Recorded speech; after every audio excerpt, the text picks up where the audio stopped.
Buenos días a todos y a todas. Gracias por estar aquí, por hacer el esfuerzo. Gracias a la ciudad de Málaga también, que siempre es un placer volver. Esto es una pequeña anécdota, pero me hace mucha ilusión venir a un auditorio que se llama Edgar Neville, al que le dediqué parte de mi tesis doctoral. Quería decirlo porque es algo raro encontrarme de repente Edgar Neville en el mundo, en el siglo XXI hoy, ¿no? Bueno, iniciamos esta tercera jornada del 7º Congreso Internacional de Comunicación Política COP, con distintas mesas de debate que se sucederán después de esta exposición de ponencias del panel académico, y a continuación eso, precisamente un nuevo panel académico.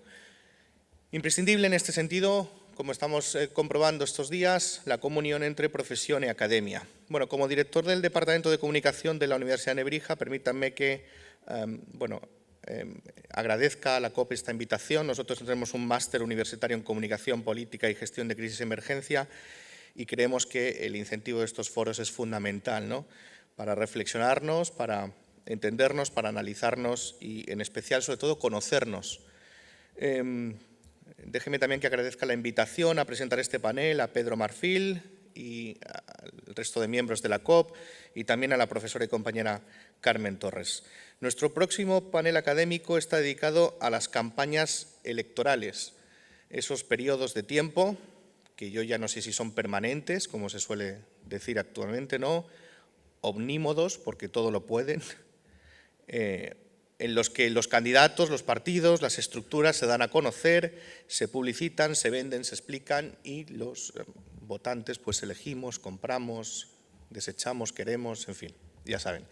Recuerdo a los ponentes que se ciñan a los minutos que tienen establecidos para la presentación y que una vez se presenten los distintos casos de estudio, pues abriremos un breve turno de preguntas y, en fin, y si les parece vamos a comenzar ya. Así que muchas gracias a los asistentes y vamos a comenzar con el primero de los estudios, la primera de las investigaciones, que lleva el nombre de Análisis comparativo de las estrategias discursivas de Sumar y Podemos en el contexto electoral, renovación retórica de la izquierda española, que lo van a presentar, a ver, no se me vaya, Víctor Andrés Díez, de la Universidad de Nebrija. Víctor, cuando quieras.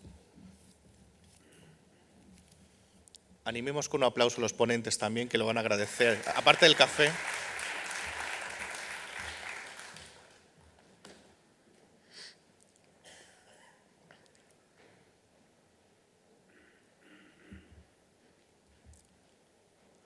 Hola, bueno. Lo primero, muchas gracias por estar hoy aquí y nada, espero que esto sirva un poco como un análisis sobre todo de la izquierda, que es algo que no se suele hacer mucho desde que irrumpió Podemos y nada, espero que esto sobre todo pues inspire para otros documentos académicos. ¿Cómo pasó la diapositiva?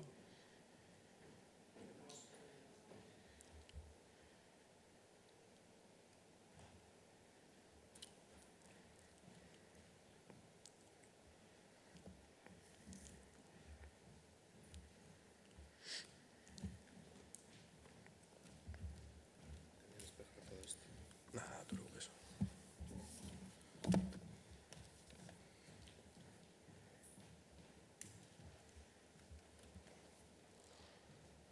Bien, bueno, lo primero que quería comentar es… gracias. Sumar y Podemos confrontan un espacio ideológico que muchas veces no se ha visto llenado del todo, ¿no? O sea, podemos ver ahí la escala entre el 1 y el 10 desde la izquierda hacia la derecha y vemos que tanto Podemos como Sumar se han desarrollado en contextos históricos, en contextos sociopolíticos totalmente diferentes, pero aún así conforman unas bases sociales muy similares. Lo primero que podemos ver es cómo Podemos irrumpe dentro de esa ruptura del bipartidismo con un malestar político y social a causa de esa crisis arrastrada del 2008 y sobre todo cómo el movimiento del 15M pues desarrolla todo lo que es la idea política, ¿no?, del partido. Bueno, no me voy a enrollar mucho con Podemos porque más o menos bueno, está bastante estudiado, pero sí es verdad que, por ejemplo, con Sumar lo que vemos en contraposición es, en vez de un bipartidismo, lo que se ve es una fragmentación total de todas las ideologías y luego como nuevos issues y nuevas reclamas sociales que aparecen, así como pues, el auge de la ultraderecha, que es lo que va a funcionar como la ventana de oportunidad, como lo fue el 15M, para que surja esta nueva formación. Para desarrollar todo este trabajo se ha llevado a cabo un marco teórico basado en 4 puntos fundamentales, que son sobre todo el análisis crítico del discurso, en lo que nos hemos basado básicamente todo el trabajo. Luego la teoría del framing, porque al final lo que se entiende es que crean encuadres distintos a la hora de hacer sus campañas. Luego el partido en movimiento, este concepto va a ser fundamental a la hora de entender cómo se construye la campaña de Podemos. Y luego el populismo y el hiperliderazgo, que bueno, van un poco de la mano, pero al final son clave, ¿no?, para entender cómo se construyen estas nuevas ideologías. Sobre todo lo que quería remarcar era la parte de los antecedentes, porque lo que hemos visto hasta ahora era que había muchos estudios dedicados a Podemos, a su formación, pero todos estos estudios no se han ido desarrollando. Al final hay un momento en el que han parado. Y luego también lo que se ve es que ahora todos los estudios giran en torno a conocer a la ultraderecha y a conocer cómo ha ido ese auge de Vox y Meloni en torno a Europa, en torno a todo lo que es el bloque occidental. Entonces, en todo este entramado ha surgido Sumar como una forma nueva de concebir la retórica de la izquierda. Entonces, queríamos investigar cómo ha ido desarrollándose todo este ala de Podemos, Sumar, toda esta izquierda más allá del PSOE, cómo ha ido encajándose según ha ido aumentando la ultraderecha en Occidente. Bueno, el primer bloque estaría dedicado a Podemos y lo hemos titulado pues, populismo antagónico, porque al final su estrategia de campaña se basa en eso. Se basa en un partido movimiento, ya que surge del 15M, y luego señalamos sobre todo el framing, dedicado sobre todo a esa contraposición, a esa ruptura del establishment, y luego sobre todo los significantes vacíos que lo cogemos de la CLOP. Y significantes vacíos, por ejemplo, como pueden ser casta o pueblo, que lo vemos ahí a la derecha, y cómo al final toda su estrategia discursiva a lo largo de toda la campaña se ha referido en contraponer a los de arriba contra los de abajo, con dos términos totalmente, con unos tonos totalmente diferenciados, ya que con arriba se refiere a ellos, un ellos negativo, y abajo se refiere a las clases medias dedicadas al nosotros, un nosotros positivo. Y en torno a eso, sobre todo quería resaltar la vieja política y el régimen del 78, ya que es un eslogan que ha ido conformándose a lo largo de la campaña de Podemos. Y bueno, no va a dar tiempo a verlo, pero ahí tenéis un vídeo acerca de cómo se construye el hiperliderazgo dentro de Pablo Iglesias, que es bastante ilustrador, que es, no sé si os acordáis, es un spot de campaña en el cual presentan a Pablo Iglesias como presidente del gobierno y lo presentan como un trabajo más. En contraposición tenemos a Sumar y en la campaña del 2023 se dedica más, ese populismo ha ido girando en torno a una política más pues, del cuidado y de la inclusión. Ahora el enemigo no es el establishment como tal, sino la ultraderecha, porque al final, y como dice la CLO, si tú estableces un enemigo, también lo que haces es favorecer tu propia identidad como tal, ¿no? En este sentido, en vez de ir hacia un colectivo amplio, lo que hace es ir a pequeños colectivos como puede ser el feminismo, la ecología, los trabajadores o los estudiantes y los jóvenes. A raíz de estos colectivos es donde Sumar ha ido implementando su campaña para conseguir los votos de estos colectivos que al final se han quedado rezagados y no han visto una representación suya en los partidos políticos. Y bueno, sobre todo resaltar la construcción de un nuevo sentido común, que lo que quiere hacer con esto, la campaña Sumar, es reinventar lo que ya hizo Podemos en su día, pero en un nuevo contexto. Bien, para que quede un poco más estructurado y se entienda más, hemos puesto aquí este gráfico en el cual el 1 significa el aspecto que está poco representado en la campaña y el 10 significa que es un aspecto que está muy representado en la campaña. Ahí podéis ver cómo, por ejemplo, Podemos tiene un aspecto bastante más populista, con una centralidad basada en lo que es el liderazgo de Pablo Iglesias como motor de la campaña y con un tono bastante más polarizado.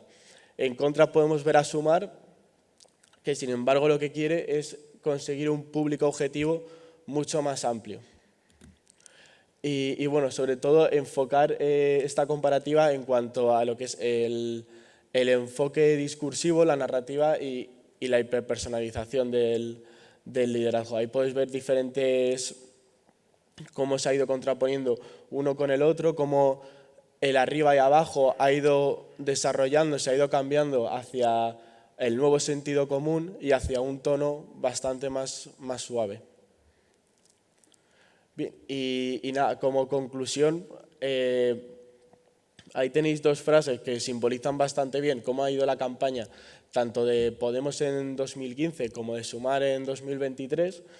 Y sobre todo, mira, por ejemplo, la primera, la de 2015, que habla de el futuro es nuestro y no de los que nos han robado el país, ahí ya vemos cómo se refiere a la casta. La casta ha sido el núcleo central de toda la campaña del 2015. Y sin embargo, en contraposición, vemos en el 2023 esa frase de queremos construir un país donde quepamos todas y todos, sin dejar a nadie atrás. Y allí vemos precisamente ese frame referido a la inclusión. Al final lo que vemos es una adaptación retórica a un contexto sociopolítico totalmente distinto. Es un mismo espacio, pero en la izquierda, pero sin embargo, al tener retos y demandas colectivas distintas, ha ido evolucionando para adaptarse a las diferentes narrativas. Al final, bueno, quería terminar con esta frase porque es un análisis que invita mucho a reflexionar sobre todo el futuro de la comunicación política en el entorno de la izquierda, más allá de los estudios que estamos viendo actualmente sobre la derecha y la ultraderecha. Y esto sería todo. Muchas gracias.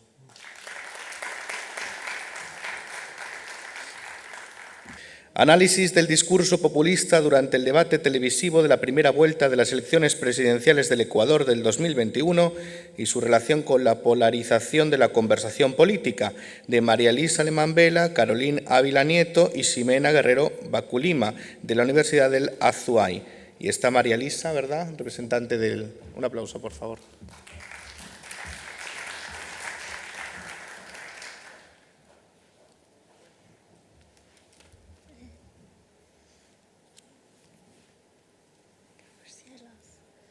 Las diapositivas. Sí. Ok, buenos días con todas y todos. Como mencionamos, este es un trabajo que se hizo junto a la doctora Carolina Ávila y a la profesora Ximena Guerrero, en donde vamos a analizar los rasgos populistas durante el discurso de las campañas del 2021. El objetivo de esta investigación fue evaluar el nivel de populismo expuesto en el discurso político, tomando como caso de estudio las elecciones del 2021. Algunas consideraciones teóricas que se pueden tener es que el populismo se caracteriza por una vaguedad del término. En este caso, al momento de revisar la literatura, encontramos que todos los autores y autoras llegaban a este consenso de que no existe un concepto fijo para definir al populismo. Sin embargo, existen algunas claves que nos pueden ayudar a saber cuándo un discurso puede ser populista y cuándo no.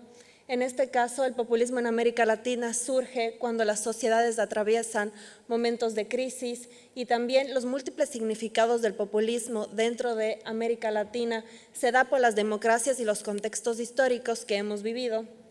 También es muy importante identificar que el populismo usualmente nace como un acto que intenta dividir a la sociedad en dos. Y también el populismo no tiene un espectro ideológico. Sí es verdad que en América Latina se puso como muy de moda intentar identificar los rasgos populistas de izquierda, sobre todo con la entrada del socialismo del siglo XXI, pero luego emergieron otros líderes más contemporáneos, como por ejemplo Milei o Bolsonaro, que también son líderes populistas de derecha con discursos, por ejemplo, muy nacionalistas. Algunos rasgos, cuando acudimos a la literatura, estos fueron los 8 rasgos que más se evidenciaron y más se repitieron. La polarización del discurso populista, que como hablábamos es cuando se intenta dividir a la población con discursos en dos campos antagónicos. También un líder que surge desde abajo. En este caso, los líderes siempre suelen acudir al pueblo y decir que ellos nacen del pueblo y que son del pueblo. Por ejemplo, una frase muy interesante que se identificó fue que habían candidatos que decían: yo soy pueblo, yo vengo del pueblo, yo nací dentro del pueblo. Por ejemplo, y esto va muy encadenado con la construcción de un pueblo y también la identificación de un enemigo. En este caso, la identificación del enemigo siempre estuvo entre la derecha, que era la banca, y la izquierda, que era el correísmo. También vemos la confrontación que está muy encadenado con la identificación del enemigo, y también un salvador del pueblo, que en este caso se pone como un Mesías que siempre está intentando como salvar al país.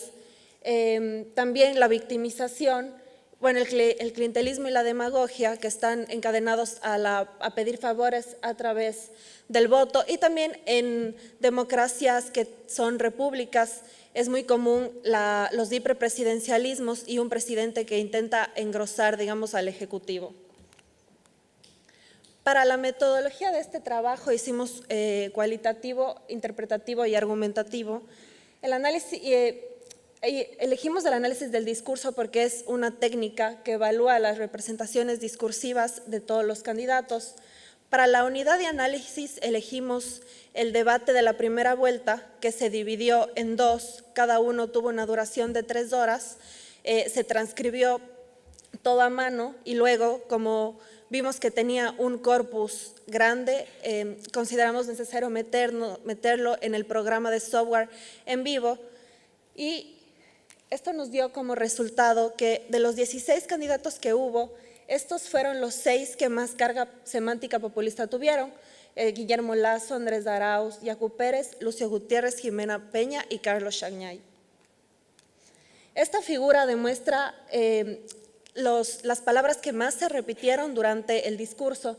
Tenemos palabras como vamos, como tenemos, como nosotros.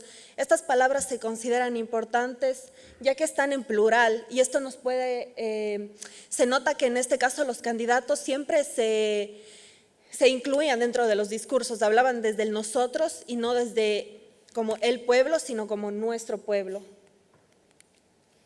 Esta figura representa las palabras populistas, ya no las que más se repitieron dentro del debate, sino las que tenían una carga semántica populista, como por ejemplo gobierno, pueblo y corrupción. Se utilizaron estas 3 palabras para analizar todo el corpus semántico. Por ejemplo, la corrupción. En este caso fue interesante porque se identificaron 2 metáforas, que fue el de enterrar a la corrupción en las urnas. Y en este caso es interesante porque como era pandemia se utilizó mucho esta metáfora, y también la metáfora del cáncer que hay que extirpar a la corrupción. Y también se aludía mucho al pasado, sobre todo al correísmo, que culpaban que la culpa de la corrupción se debía a un pasado que era correísta.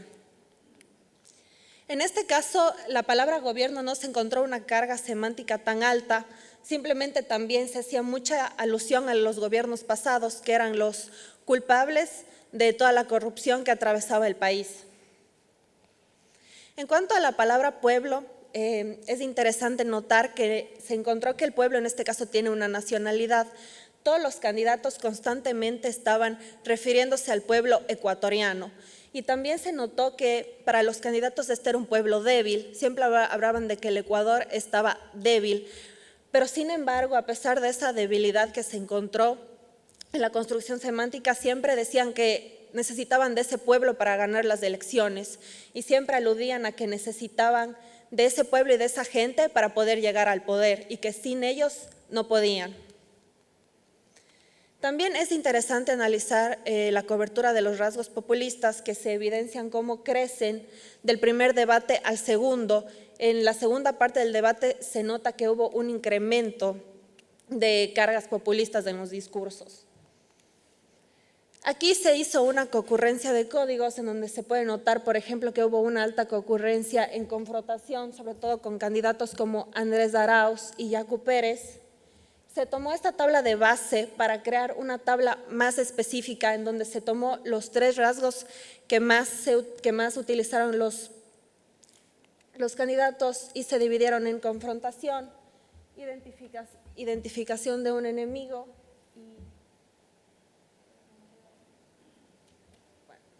aquí en los porcentajes se notó que hay como 2 candidatos que están disputando y que tienen un porcentaje casi igual, que es Yacu Pérez y Lucio Gutiérrez. Aquí están casi que empatan, pero la diferencia que se puede encontrar es que si bien Yacu Pérez utiliza estos 3 rasgos populistas de mayor porcentaje, Lucio Gutiérrez utiliza otros rasgos populistas que no se mostraron tanto. Entonces, a la final encontramos que Yacu Pérez tiene un discurso populista más profundo, pero Lucio Gutiérrez lo usa más. Una consideración, una limitación que también se encontró es que como fue época de pandemia, solo se pudo analizar el debate, fue como nuestra unidad de análisis, pero en esta época no se permitían hacer campañas ni mítines masivos, entonces no se pudo analizar otros rasgos populistas en otros discursos que también habrían sido interesantes. También es importante anotar que este debate fue el primero obligatorio en Ecuador, donde todos los candidatos tenían que asistir obligatoriamente y estaba regulado por la CNE.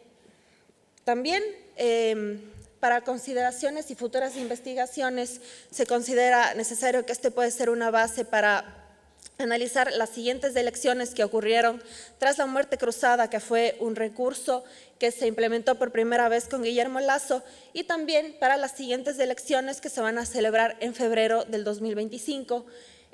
Nuestra hipótesis sí se cumplió porque lo que nosotras queríamos investigar era si el discurso populista polarizaba a los candidatos. Y en este caso se encontró que la polarización no fue algo típico de derecha a izquierda, sino fue más la banca privada versus el correísmo. Y gracias.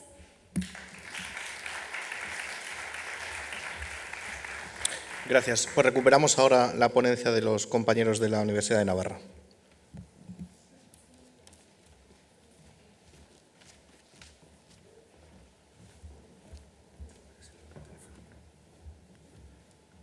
Bueno, pues buenos días de nuevo, riesgos o problemas del directo. Y nada, pues bueno, como decíamos, tratamos o investigamos la apelación a las emociones en la última campaña electoral aquí en España.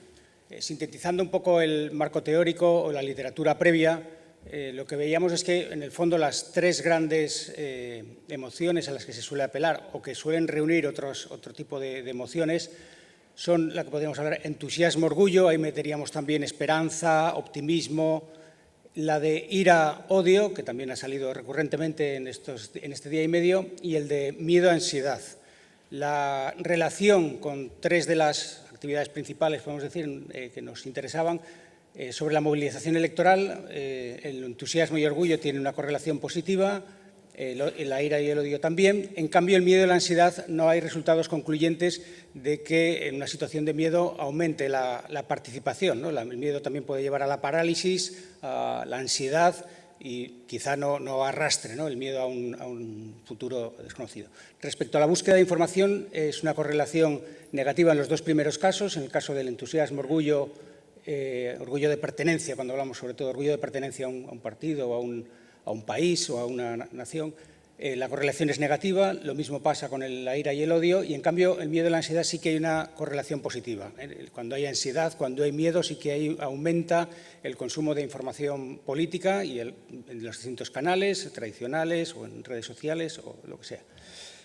Y lo mismo pasa con la identificación partidista, ¿no? Es positiva en los dos primeros casos, muy positiva en el primero, lógicamente, y en el miedo y la ansiedad es negativa. El miedo y la ansiedad no crea esa identidad dentro del partido. Luego, en relación con las emociones o la apelación a las emociones y el partido político y con los tiempos durante la campaña. Aquí la literatura o la bibliografía un poco lo que nos dice es que siempre, además son casi todos estudios norteamericanos o de Estados Unidos, que los que suelen ir líderes en las encuestas, los que van por delante de las encuestas, tienden a apelar a las emociones de la ira y del orgullo, y los que van rezagados en las encuestas, los que van por detrás, apelan más al miedo. Como digo, todo esto es literatura, no es de nuestra investigación. Y el momento de la campaña se suele apelar al orgullo al inicio y al final de la campaña, y las apelaciones a la ira y al miedo están también al final de la campaña. Bueno, nuestra hipótesis era comprobar o corroborar si estas hipótesis que se derivan de la literatura académica se cumplían en las elecciones del 23 de julio de 2023 aquí en España, ¿no? Entonces, las concretamos en las siguientes. La primera es, en principio, las encuestas, o casi todas las encuestas, daban por delante, recordemos que no fue hace tanto, la situación de bibloquismo que estaba el país entonces, de esos dos grandes bloques. Nadie iba a gobernar en solitario, y lo que era cuál de los dos bloques iba por delante. Las encuestas daban que el bloque PP-Vox iba por delante, entonces dijimos, pues bueno, apelarán más a la ira y al orgullo. El bloque PSOE-Sumar apelarán al miedo. En cuanto al uso temporal, el orgullo se utilizará al principio y al final de la campaña, el miedo al final de la campaña y la ira al final de la campaña. El método de investigación clásico de análisis de contenido, aquí interesa, pues bueno, la selección de la muestra, son spots electorales, nos centramos en la emisión de los partidos políticos de sus ideas a través de esos spots electorales. Utilizamos las que se difundían a través de las 4 principales redes sociales, y el criterio era que tenía que aparecer al menos en 3 de ellas. De esas 4, aquellos spots que lo veíamos que habían sido difundidos en Twitter, en Facebook, en Instagram o en YouTube, pues al menos en 3 de las plataformas pues era seleccionado, ¿no? Ampliamos también un poco el marco temporal. La campaña electoral, como todos sabemos, en España dura 15 días, es muy poco tiempo. Entonces, bueno, precisamente para las hipótesis en el uso temporal de las emociones, con 15 días sabíamos que nos iba a dar, y entonces lo ampliamos hasta el momento desde el momento de la convocatoria de elecciones y del anuncio, mejor dicho, por parte del presidente del Gobierno, de Pedro Sánchez, de la convocatoria de elecciones hasta el día de la votación. Entonces, el corpus nos sale 112 spots, 35 del Partido Popular, 38 del PSOE, 17 de Sumar y 22 de Vox. Bueno, esto Claro, analizar las emociones tiene en sí mismo una carga subjetiva muy amplia, ¿no? Cómo medir esas emociones, esos análisis de sentimiento. Bueno, lo que hicimos en ese análisis de contenido es, primero, centrarnos en la intención del partido. No es tanto qué te sugiere a ti, sino intentar ese juicio de intención de qué es lo que quiere transmitir el partido en este spot. Luego dábamos predominancia a la música y a la imagen, como vimos ayer, que transmite más emoción que al mensaje verbal, ¿no? Y por tanto, pues, ¿qué es lo que quiere apelar con esa música, con esas imágenes, independientemente de porque a lo mejor el mensaje verbal es más neutro, ¿no? O no es tan claro? Y luego la intersubjetividad. Hicimos un primer análisis y luego ampliamos con mayor número de revisores que analizasen los spots. Bueno, me salto el proceso de codificación porque es pasar las pruebas clásicas y típicas de este tipo de metodología de análisis, la prueba de pretest, las pruebas de fiabilidad, bueno, las pruebas estadísticas clásicas y, como tenemos poco tiempo, dejo a Iván para que comparta los resultados y conclusiones. Vale, entonces, primero a nivel general, ¿qué fue lo primero que observamos? Pues que lo primero de todo, como podemos ver, fue una campaña claramente emocional. Lo primero que quiero decir es, veréis que las columnas suban más del 100%, esto es porque en un spot podían aparecer más de una apelación emocional, son sobre todo así los spots de contraste, ¿no? Donde muchas veces se va la ira hacia el otro y el orgullo con los nuestros, pero como vemos aquí, apenas un 4% de los spots electorales no tenían ningún tipo de apelación. En concreto son 2 de Vox y 1 del resto de cada uno de los partidos políticos, que lo que hacían era básicamente informar al votante del voto por correo, ¿no? Porque si os acordáis, al ser unas elecciones en julio, se trató de movilizar mucho ese tipo de voto. Por lo demás, vemos que fue una campaña donde predominó sobre todo el orgullo, con más del 60% de los spots apelando a él, pero también la ira, que le sigue muy de cerca, pues con en torno al 54%. Sin embargo, el miedo, pese a lo que igual podría parecer de las apelaciones que se podía haber visto igual más en noticias o que daba más que hablar, no se empleó tanto, al menos en los spots electorales. A lo largo de toda la campaña, luego cambia según el momento del tiempo. Si ya nos centramos más por partidos políticos, viendo un poco también las hipótesis planteadas, vemos que, en primer lugar, la hipótesis que planteaba que el grupo de Vox y PP iba a emplear con mayor frecuencia apelaciones al orgullo no se cumple. Sumar y PSOE emplearon estas apelaciones emocionales con mayor frecuencia. Si bien es cierto que Vox fue el partido que en mayor proporción utilizó las apelaciones fuertes al orgullo, con un 45% de sus spots, es decir, prácticamente en la mitad de sus spots, Vox apelaba fuertemente al orgullo. Con respecto a la ira, vemos que esta sí que se cumpliría. PP y Vox utilizaron en mayor frecuencia esta apelación que PSOE y Sumar, si bien, de nuevo, también cabe matizar que el PSOE fue el partido que en mayor proporción utilizó las apelaciones fuertes al miedo, muy ligeramente por encima de Vox, que lo utilizó en un 23%, el PSOE lo hizo en un 24% de sus spots. Por lo tanto, vemos que esas primeras hipótesis se cumplen parcialmente. Y con respecto al miedo, vemos un poco lo mismo, ¿no? Pues si bien Vox es el partido que más utiliza, el PSOE es el que más utiliza de forma intensa, ¿no? Esas apelaciones al miedo. Pasando al momento de la campaña, sí que vemos claramente que las apelaciones totales de todas las emociones se cumplen sobre todo al final, ¿no? Además, vemos que esas semanas 7 y 8 de los análisis coinciden con la campaña electoral, entonces es verdad que es precisamente durante esa campaña donde los partidos, ¿no?, pues echan la carne en el asador y utilizan la gran cantidad de spots emocionales, y vemos sobre todo un gran pico en la ira, ¿no?, que es esa línea roja, y un ligero repunte del miedo, sobre todo en esa semana 8, en esa semana final, ¿no?, que eso sí que puede ya estar en consonancia igual con la imagen que veíamos, ¿no?, de la izquierda apelando al miedo de la derecha y sobre todo la ultraderecha para conseguir mantenerse en el poder. Además de esta comprobación un poco de las hipótesis, tenemos ciertos resultados adicionales. Primero, consideramos el tipo de spot por partido y vemos que sí que con mayor frecuencia los partidos en el poder, en este caso PSOE y Sumar, utilizaron tipos de spots propositivos, donde sobre todo o bien se hablaba de lo que se había hecho en estos 4 años de gobierno o se proponían nuevas posibles medidas, mientras que el PP se centró sobre todo en el ataque, y Vox, la construcción que utilizó de la mayor parte de sus spots son spots de contraste, si bien seguidos de cerca por el propositivo.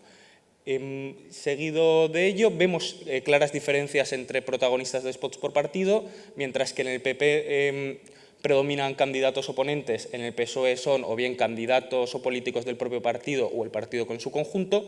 Sumar, vemos un claro liderazgo, una clara presencia de la líder, de Yolanda Díaz, que aparece en el 71% de sus spots, mientras que Vox reparte sobre todo entre su candidato, Abascal, y cuando ponemos anónimo gente en la calle, en el caso de Vox pues es mucha apelación a los españoles, ¿no?, y el español de un español promedio. Y igual el resultado que también más interesante consideramos, más allá de las comprobaciones de las hipótesis, es que como podemos ver son las apelaciones emocionales según el protagonista del partido. Y lo que vemos claramente es que cuando el protagonista del partido es un candidato oponente o el partido oponente, prácticamente siempre está presente la ira. Mientras que cuando el candidato, mientras que cuando el protagonista es el candidato o un político del propio partido o el propio partido en su conjunto, vemos que lo que está sobre todo presente es el orgullo, ¿no? Entonces, ¿esto por qué consideramos interesante? Pues, como seguramente sabréis, en la literatura está muy extendido la frase igual de que durante las campañas electorales, o durante las elecciones, mejor dicho, hay un aumento de la polarización. En el caso de España, esto estuvo medido también en la última encuesta de la Universidad de Murcia sobre polarización, que se vio que en las elecciones de 2023 aumentó la polarización, ¿no?, con respecto a antes, y por lo tanto la causa se suele atribuir, ¿no?, pues que es una forma efectiva, pero ¿cómo se hace? Pues creemos que con este estudio pues podemos arrojar un poco luz, ¿no?, que parte detrás de ese aumento de la polarización están estrategias polarizantes comunicativas dentro de los propios partidos políticos que apelan fuertemente a las emociones, utilizando ira contra los otros y orgullo con los nuestros, ¿no? Pues esto podemos constatar empíricamente que se hace así. Entonces, recapitulando un poco, vemos que las hipótesis no acaban de cumplirse en el contexto político español, por lo tanto, creemos que es... Bueno, primero, hay factores limitantes, ¿no? El sistema de partidos es multipartidista, no es como el americano. Tenemos un periodo de campaña mucho más corto en comparación con el americano, si bien hemos extendido el tiempo de análisis. Y la contienda electoral pues estaba bastante reñida, entonces las hipótesis también eran difíciles de ver quién iba por delante o no. Con esto sí que queremos concluir, ¿no?, pues que es necesario ampliar el número de investigaciones, por un lado fuera del contexto americano y pues viendo los resultados vistos aquí, pues también en el contexto español pues vendría bien ver diferencias entre elecciones generales, locales, europeas, etc. Por otro lado, hemos visto también que nos ayuda a entender en mayor profundidad cómo las campañas electorales tienden a incrementar la polarización, pues mediante estrategias de comunicación política con fuertes apelaciones emocionales y polarizantes. Y pues lo dicho, pues para futuras investigaciones pues también convendría analizar los distintos factores que influyen en que distintos partidos políticos lleven a cabo una u otro tipo de campaña, como podría ser, ¿no?, el número de partidos que haya en la contienda electoral, el nivel de polarización o otros factores como puede ser estabilidad política y económica. Y, pues repito un poco lo dicho, con respecto a los resultados obtenidos en este estudio, pues convendría que se replicasen en estudios futuros. Con todo ello, queremos daros muchas gracias por la atención y por la comprensión con problemas técnicos. Para cualquier cosa, pues quedamos a vuestra disposición en las preguntas. Muchas gracias a todos. Bueno, muchas gracias. Entiendo que no hay ningún asistente de la ponencia tercera, pero bueno, también entiendo que estará disponible en su momento y podrán consultarla. Vamos entonces con la última de esta mañana. Análisis de la comunicación verbal y no verbal de los candidatos a la presidencia del Gobierno, Pedro Sánchez y Alberto Núñez Feijóo, de Gemma Lobillo Moray y Miranda Hernández Cruz. Nos quedamos en Málaga, Universidad de Málaga.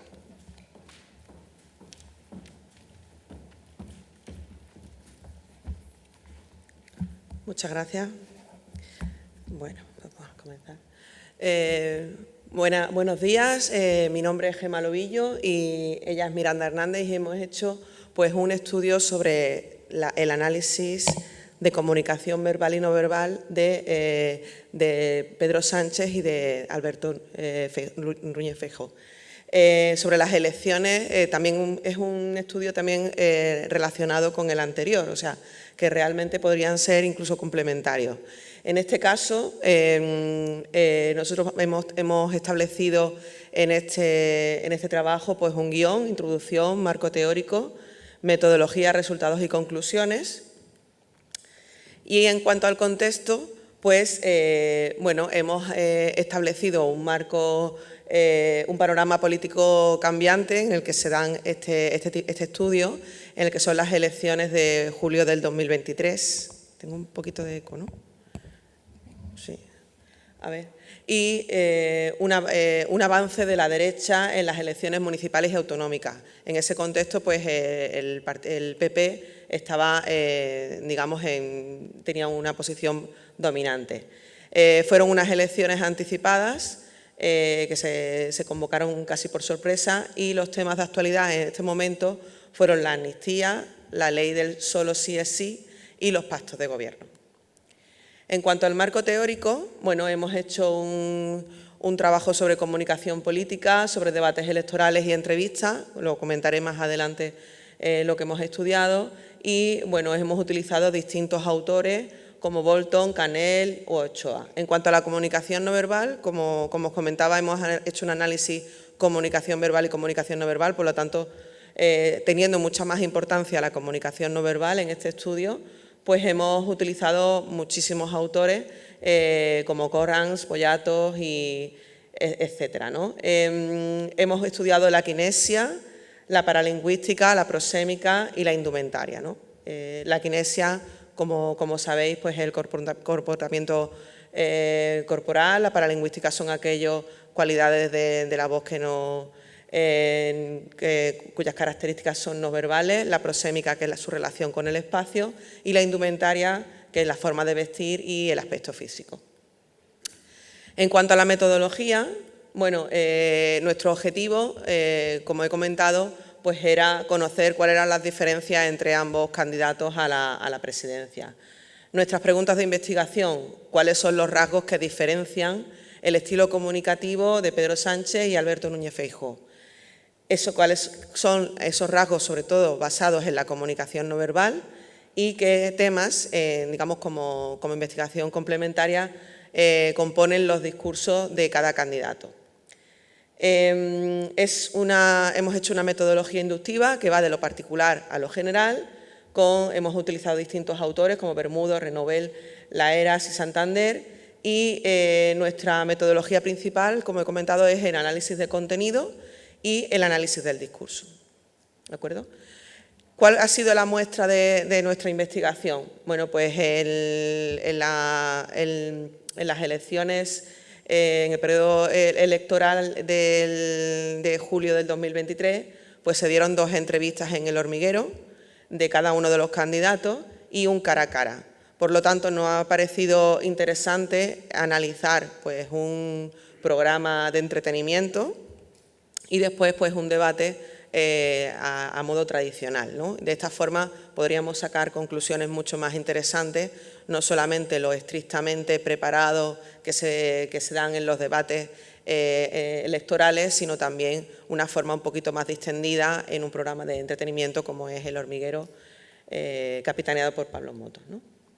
Este es digamos, la ficha que hemos utilizado. Hemos hecho un análisis de forma manual, porque en cuanto a la comunicación no verbal, pues hay que ser, bueno, como todos sabéis, no existe un diccionario que nos diga exactamente lo que significa cada uno de los gestos, pero hemos hecho, pues, hemos intentado estructurarlo en este modo ficha para interpretar el significado de cada uno de los gestos de comunicación no verbal, ¿no? En cuanto al análisis de discurso, hemos identificado los principales temas que han tenido ambos candidatos en estas elecciones y contabilizado el número de veces que se repiten los temas, determinando de esta forma cuáles son los 5 temas más repetidos en cada uno de los candidatos. Los resultados. Bueno, vamos a pasar a hablar un poco de los resultados y vamos a comenzar con la comunicación no verbal de Pedro Sánchez, en este caso en su entrevista en El Hormiguero. Pudimos ver que Pedro Sánchez cuenta con una gran expresividad en la mirada y también a lo largo de todo el programa desprendía pues una sonrisa irónica con la que trataba básicamente pues de desprestigiar las críticas que se estaban virtiendo hacia su gestión. Pero esto denotaba una incomodidad y una tensión reprimida que también podía verse, por ejemplo, en su cuerpo, en la tensión de su cuerpo, que en muchos momentos llevaba hacia atrás, aunque para tratar un poco de paliar este nerviosismo realizaba muchos gestos ilustradores muy amplios. También podíamos verlo en las manos entrelazadas que en muchos momentos tenía, que mostraba una tensión muy reprimida. Luego, en cuanto a la indumentaria, vistió un conjunto de denim bastante casual, pero lo más relevante en este caso era que llevaba una pulsera de la bandera LGTB, que se puede ver en la imagen, que hacía referencia a que la entrevista fue en el mes de junio, que es el mes en el que se celebra el orgullo LGTB. Por lo tanto, estaba intentando pues, mandar un mensaje de apoyo a este colectivo. Luego, en cuanto a la paralingüística, pues como hemos comentado, a lo largo de toda su intervención usaba un tono irónico, hablaba muy rápido, con una ausencia de silencio, como si estuviera un poco atropellado, y esto también pues, denotaba cierto nerviosismo reprimido. Por su parte, Feijóo cuenta con mucha menos expresividad, aunque sí que es cierto que en la zona de la mirada pues tenía mucha expresividad, sobre todo en la zona de las cejas, que continuamente subía y bajaba, o en los ojos, que a veces los abría y tal. Por otro lado, evitaba el contacto visual prolongado incluso con el presentador, por lo cual ahí podemos ver cierto nerviosismo. Y también esto quedaba patente, por ejemplo, en que constantemente se humedecía los labios o bebía agua, por lo que podemos notar que se le secaba la boca, seguramente por el nerviosismo. Además, llevaba el cuerpo hacia atrás en muchos momentos y en un momento incluso llevó la barbilla hacia su hombro buscando cierta protección. Una vez más, para intentar paliar este nerviosismo, esta tensión, realizaba numerosos gestos ilustradores que también ayudaban a mantener la atención del público, como lo hacía la variación del tono que llevaba a cabo continuamente, tratando esto de mantener la atención del público hacia su mensaje. Además, también realizaba numerosos gestos de poder y honestidad, como mostrar las palmas de las manos para paliar ese nerviosismo reprimido y también para mostrarse como una persona honesta, como una persona confiable. En el cara a cara quedaron patentes más que nunca las diferencias entre ambos candidatos. Por un lado, Sánchez se mostraba con una actitud mucho más beligerante, con una mirada feroz, de superioridad, cierto grado de belicosidad y, una vez más, con una sonrisa irónica y demostrando cierta arrogancia que lo que escondía realmente era una tensión y un nerviosismo reprimido.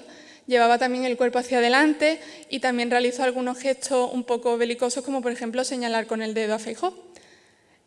También realizaba gestos muy amplios buscando engrandecerse, pero esta tensión quedaba, por ejemplo, se denotaba en gestos como por ejemplo un ligero temblor de manos o el movimiento de sus piernas que se podían ver por debajo de la mesa. Una vez más, hablaba alto, rápido y con tono irónico. Por su parte, Feijóo trató de mostrarse como una persona mucho más lógica, mucho más abierta a la comunicación y a la colaboración. Incluso, en un momento, deslizó sobre la mesa un pacto en el que se comprometía públicamente a pactar con Pedro Sánchez, denotando que estaba abierto a la colaboración y poniendo a Sánchez en un aprieto de ver cómo reaccionaba ante esto que acababa de pasar en vivo e indirecto. Una vez más, su boca aparecía tensa, se humedecía constantemente los labios y esta sequedad en la boca se denotaba también en una constricción del aparato fonador que hacía que en ocasiones su voz sonara entrecortada.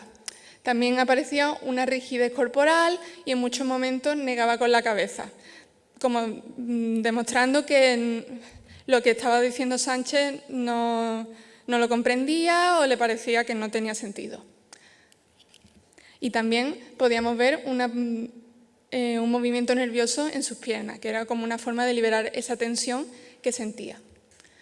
Pasando ya al análisis del discurso, podemos ver que entre los temas más repetidos de Pedro Sánchez, en El Hormiguero habló del PP, de Vox y Abascal, sobre los medios de comunicación, el PSOE y los pactos entre PP y Vox, mientras que en el cara a cara se centró más en las similitudes entre PP y Vox, el empleo, los pactos de PP y Vox, el sanchismo o la guerra de Ucrania.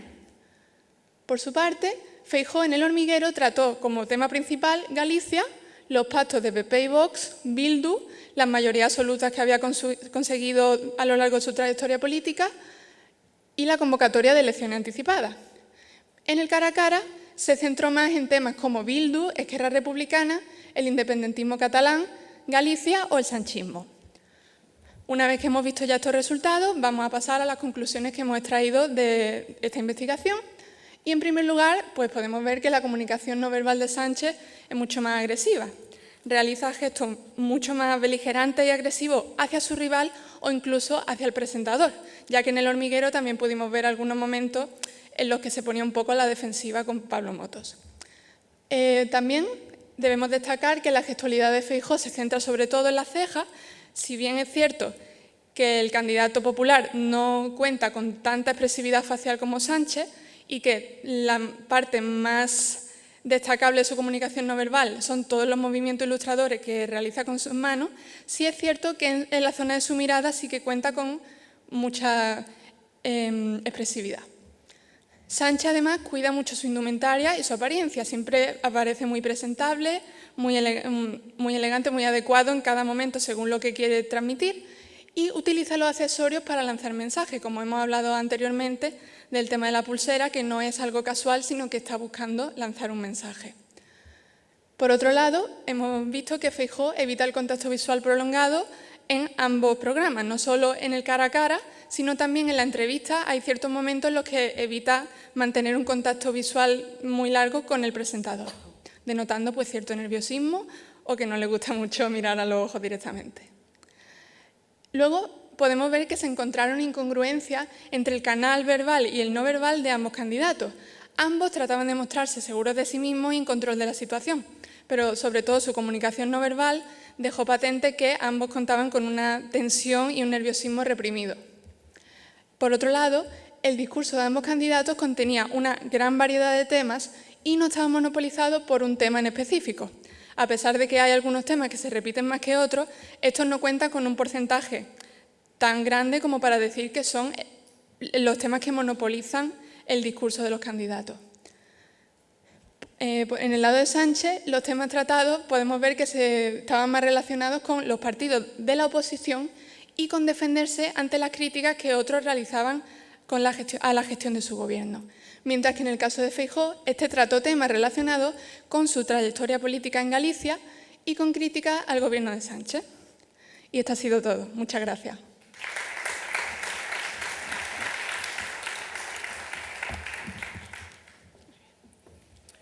Gracias. Bueno, a tenor de lo visto, invito a la COP que en próximo congreso meta un panel académico sobre cultura pop, porque desayunamos todos los días con las audiencias de Motos y Broncano como si fuese el CIS de Tezanos, ¿no? Bueno, una pequeña chascarrillo. Tenemos tiempo para preguntas y yo creo que debe ser así. ¿Alguien quiere hacer alguna pregunta a alguno de nuestros ponentes? Por allí. Arriba. ¿Puedes levantar, por favor, la mano para que...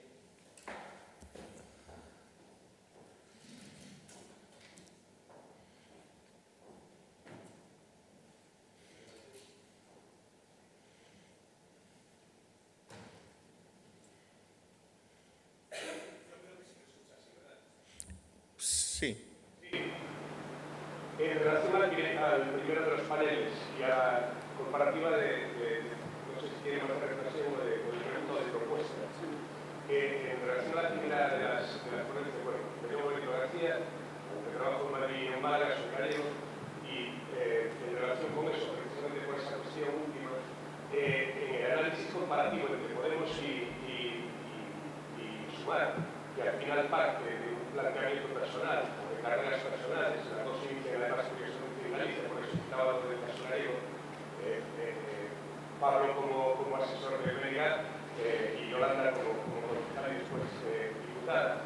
Probablemente la gran diferencia de los dos es la forma en que practica la política, uno con mucha prisa y la otra con una lentitud Sí, y digo la otra con la lentitud de quien está al acecho o la espera. Es simplemente el comentario en el sentido de que quizá es la parte más donde más diferencias veo entre las dos organizaciones.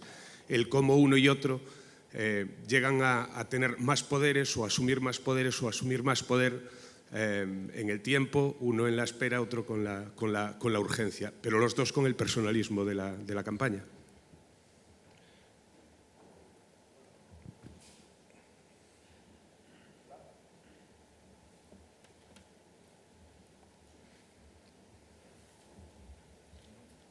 Tiene un botón rojo debajo.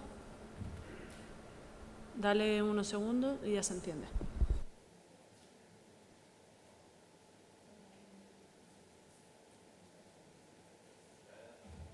Ya, Hola, solo una vez. Hola, vale. Sí, a ver, al final lo que se ve es una hiperpersonalización del liderazgo en ambos sentidos, tanto en Pablo Iglesias como en Yolanda Díaz. Pero sí es verdad que hay una cierta diferenciación en los dos, ya que en el primer caso, todo lo que es la política de Podemos y toda la ideología de Podemos, todas las ideas políticas, están absolutamente centralizadas y focalizadas en Pablo Iglesias. Sin embargo, en Yolanda no es tan exagerado ese caso. O sea, al final, Sumar sí que ha dado pie a que se desarrollen otros liderazgos dentro de su movimiento.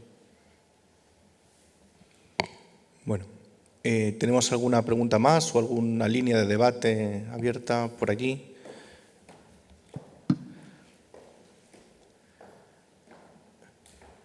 Se presentan también Universidad de Navarra, ¿verdad? Sí.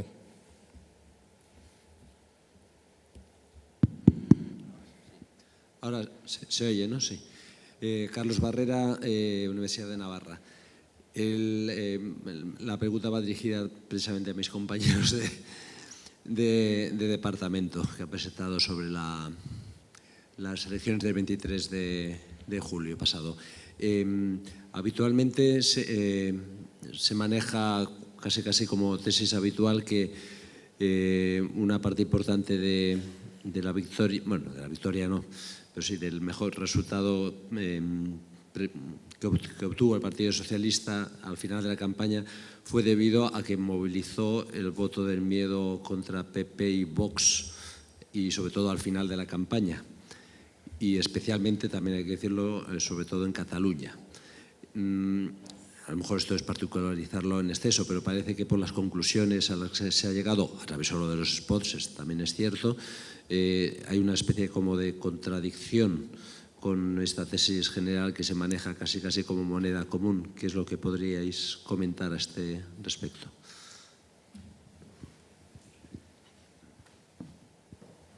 Sí, lo primero, muchas gracias por la pregunta. Creo que primero se debe tener en cuenta que lo que estamos analizando son los spots. Entonces, claro, obviamente hay muchos más elementos dentro de la campaña donde también se apela al miedo, ¿no? Muchas veces como respuesta igual en mensajes dentro de las propias redes sociales o en mítines de campaña.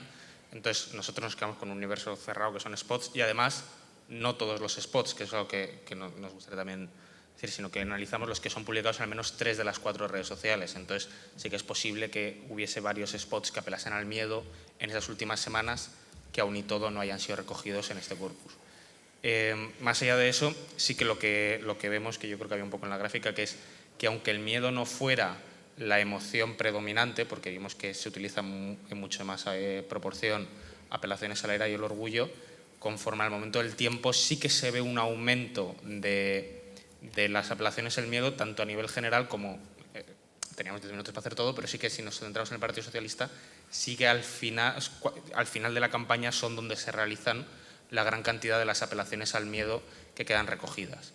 Entonces, durante todo el mes que analizamos, es verdad que el orgullo y la ira predominan, y al final, si bien siguen apareciendo apelaciones a la ira y el orgullo, vemos que prácticamente no todas, pero casi todas las apelaciones al miedo se concentran ahí. Entonces sí que es cierto que sí que se observa. No sé si la pregunta iba también de cara a la hipótesis, cuando decíamos que... Sí.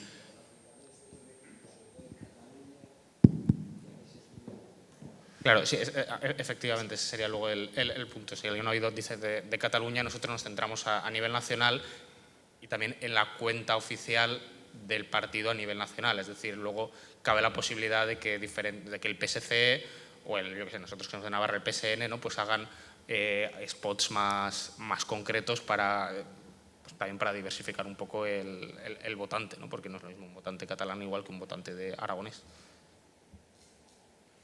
Bueno, yo creo que estamos en tiempo, una pregunta más, y luego, después de la mesa de debate, pues hay tiempo de café y seguramente podemos seguir charlando acerca de estos temas.